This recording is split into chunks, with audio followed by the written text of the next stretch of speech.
sommes de retour dans le live de TV Finance. Merci beaucoup à vous si vous nous rejoignez à l'instant. Comme convenu, je suis en plateau avec Éric Galliègue. Éric est président de Valcan Expertise et qui, comme tous les vendredis, nous fait un résumé de l'actualité macroéconomique, microéconomique et géopolitique. Bonjour Éric. Bonjour Louis-Antoine. Bonjour, je vous remercie beaucoup d'être avec nous ce matin.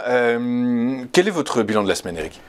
Le bilan de la semaine est contrasté puisqu'on a des actions américaines qui ont progressé de plus de 3%, alors que les actions françaises et européennes sont stables à peu près au cours donc de la semaine écoulée, comme l'euro qui s'est stabilisé autour de 1,10 contre le dollar. Donc surperformance des actions américaines la semaine passée. La semaine passée.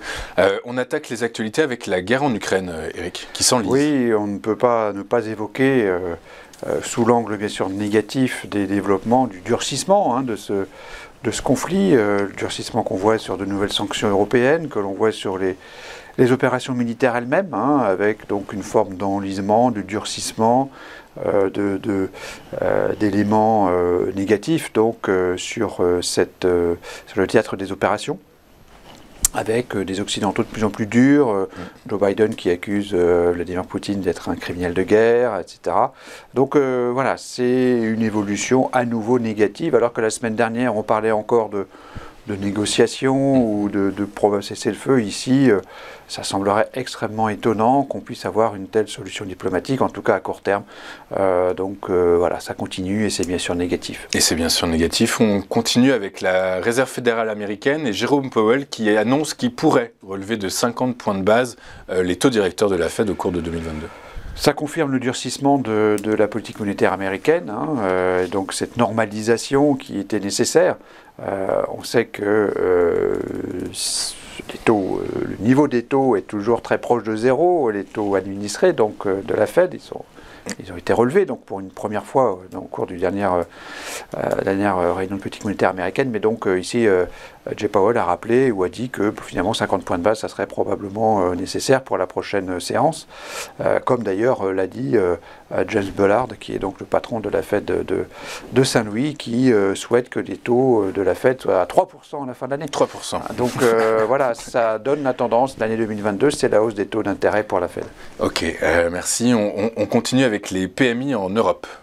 Oui, bonne surprise. On a été surpris agréablement par ces PMI qui ont été constitués post-déclenchement donc, de la guerre en Ukraine.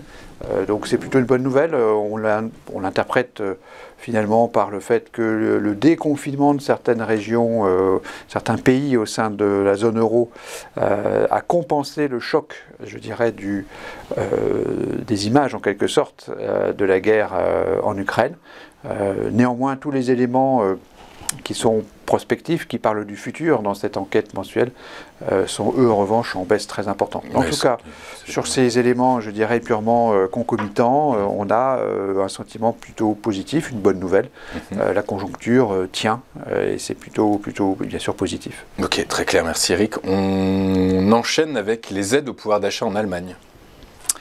Oui, ça montre bien qu'on a à nouveau en Allemagne, comme on l'a eu en France, comme on l'a aussi annoncé en partie en Grande-Bretagne cette semaine, des décisions de soutien de pouvoir d'achat des ménages.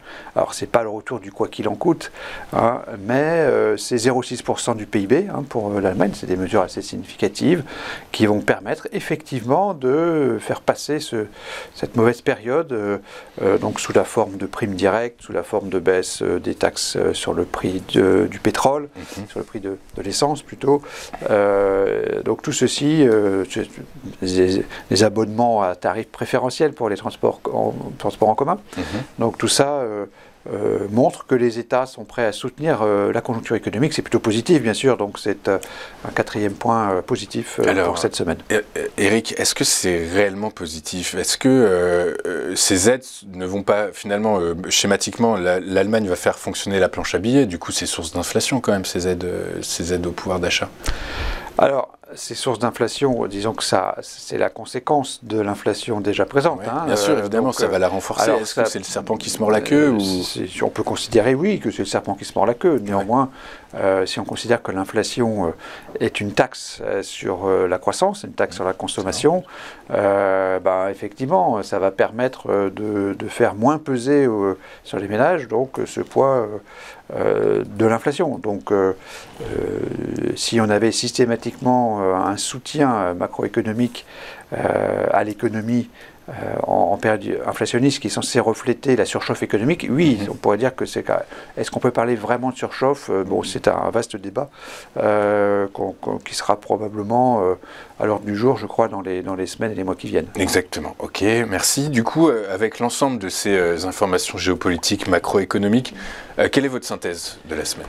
La synthèse, c'est une actualité qui est neutre. Donc on a, je dirais, une annulation des éléments négatifs. Deux éléments négatifs, la guerre en Ukraine et le durcissement de la politique monétaire américaine, c'est clairement négatif.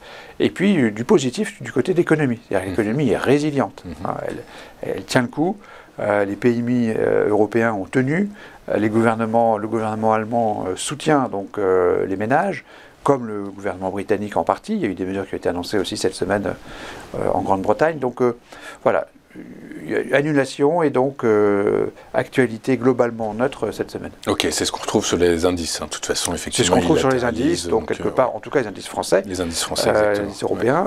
Donc la bourse a reflété en quelque sorte cette neutralité des actualités. Exactement. Ok, du coup, dans cet environnement, quelle est votre recommandation? Est-ce qu'il y a une recommandation d'investissement, Eric?